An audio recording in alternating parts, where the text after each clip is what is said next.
So we're going to talk a little bit more about tension. In an ideal stitch, you've got the thread at the top and the thread at the bottom on the spool joining exactly in the middle of the fabric. So on this little diagram, the fabric is red. So the top thread and the bottom thread interlink right in the middle of the fabric. Now, I've mentioned before about these tension discs here, and these make sure that the thread that's coming off the reel of thread is kept at the correct tension.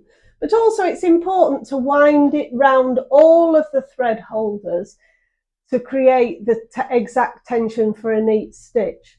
Most tension issues can be solved by simply unthreading the machine and starting again. Here I've stitched on some paper, on some card, to show you the difference in tensions and what it does.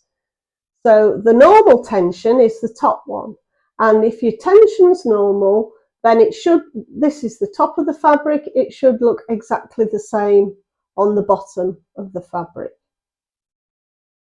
Normal tension. If the top tension's too tight, then you get loops coming up from the bottom and they lay over a straight line of thread. So it looks like a straight line of thread on the top, but underneath it looks normal. That means this one's too tight, and if you're not careful, you can pull it out.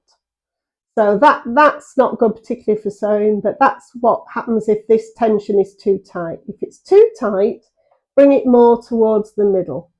Usually most of them go up to 10, so I usually start with mine on 5 for what I would expect normal tension to be. If the top's too tight, I would loosen it off going down to 4 and see what that's like. And if the top tension's too loose, it's going through to the bottom.